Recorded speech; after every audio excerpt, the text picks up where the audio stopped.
Assalamualaikum warahmatullahi wabarakatuh. Selamat pagi semua teman-teman.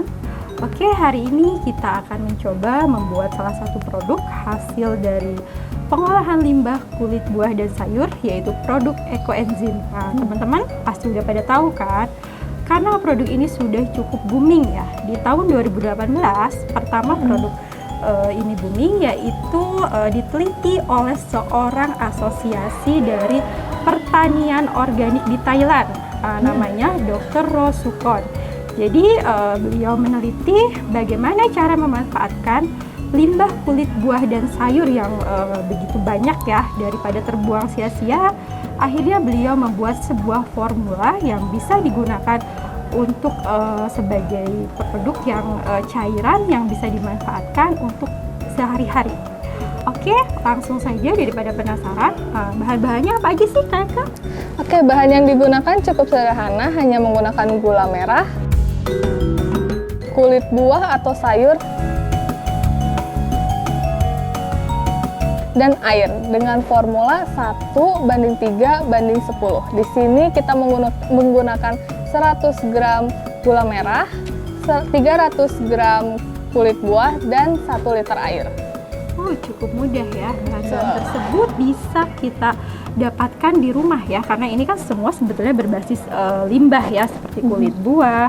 Kemudian ini sih udah buah yang busuk ya. Nah, teman-teman sebetulnya tidak harus menggunakan bahan-bahan yang di sini ya untuk bahan kulitnya atau bahan sayurannya. Bisa memanfaatkan bahan-bahan yang memang ada di rumah. Misalnya teman-teman nih beli sayur, misalnya lupa masak terus kebuang, kan jadinya dia ngeluarin ini ya, jadi berbelatung gitu, jadi busuk.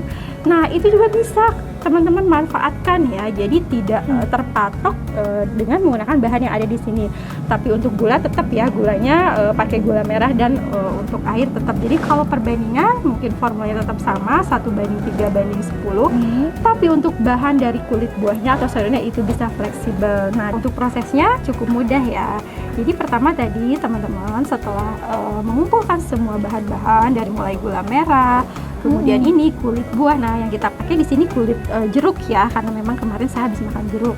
Kemudian ini ada kulit melon dan semangka, dan yang terakhir ini stroberi. Stroberinya ini saya juga pakai yang busuk ya. Jadi nanti teman-teman juga bisa memanfaatkan bahan apa saja yang memang ada di rumah. Nah, setelah itu, setelah teman-teman menyiapkan bahan, kemudian menyiapkan alatnya, ini alatnya simple, pakai botol aqua yang bekas ya. Sebetulnya tidak harus menggunakan botol aqua bekas. Kalau misalnya memang teman-teman nanti ada misalnya pakai wadah yang besar juga, itu bisa ya, pakai toples yang besar. Hanya di sini saya memanfaatkan bahan yang memang ada, bahan yang bekas. Jadi kita gunakan botol aqua bekas di sini. Nah, tahap pertama setelah tadi bahan-bahannya semua ditimbang, kemudian semua bahan dicampurkan di satu wadah. Nah, di wadah ini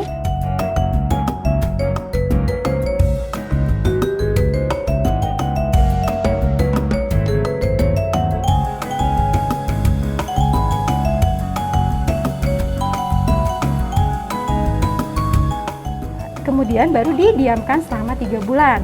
3 bulan itu waktu yang digunakan untuk proses fermentasi dari semua bahan yang dicampur. Nah, ada satu hal yang harus teman-teman ingat, karena ini kita membuat produk proses fermentasi tersebut akan mengeluarkan gas, dan itu beresiko akan meledak jika kita tidak mengamati terus-menerus. Nah, tapi ada satu tips dan trik supaya teman-teman tidak harus selalu membuka atau melihat ya, atau melakukan pengamatan. Salah satunya dengan cara menambahkan selang. Di sini selang berfungsi sebagai alat transmisi gas yang keluar, bisa dikeluarkan lewat selang ini. Jadi dengan penggunaan selang ini akan meminimalisir gas yang berlebih, seperti itu ya. Nah, Kak Eka, apa aja sih manfaatnya dari produk ekoenzim ini? Produk ekoenzim ini sangat banyak ya manfaatnya. Salah satunya itu dapat dijadikan pupuk tanaman atau cairan pembersih lantai dan kerak kamar mandi, serta cairan pencuci piring. Oh, banyak sekali ya manfaatnya tuh ibu-ibu nih yang di rumah. Bisa lebih menghemat ya dengan membuat produk ini. Jadi daripada dibuang sampahnya, mending kita olah dan dimanfaatkan. Jadi silahkan mencoba dengan bahan apapun yang ada di rumah. Setidaknya ada 2 masalah klasik yang sering terjadi dalam pembuatan ekoenzim. Yang pertama, munculnya belatung dalam wadah. Nah, kemunculan belatung ini pertanda ada yang salah ya dengan proses pembuatannya. Biasanya belatung muncul karena wadah yang digunakan kurang tertutup rapat. Kita bisa memperbaiki dengan kerapatan wadah. Wadah tersebut disimpan di bawah sinar matahari selama kurang lebih 30 menit ya. Itu dilaksanakan selama 3 hari berturut-turut. Nah, nanti di hari ke-7 teman-teman bisa periksa kembali. Nah, masalah kedua yang biasanya sering terjadi dalam pembuatan ekoenzim adalah larutan yang dihasilkan berbau atau keluar jamur hitam. Nah, penyebab larutan busuk dan berjamur adalah adanya kontaminasi mikroba yang tidak baik. Kemungkinan karena lokasi penempatan wadah yang kurang baik. Nah, solusi yang bisa dilakukan adalah hampir sama tadi ya dengan cara yang pertama. Bisa merapatkan lagi tutupnya dan kemudian menjemur selama kurang lebih 30 menit ya setiap pagi selama 3 hari berturut-turut. Atau solusi yang kedua adalah dengan menambahkan kembali konsistensi gula merah sejumlah takaran awal dalam pembuatan.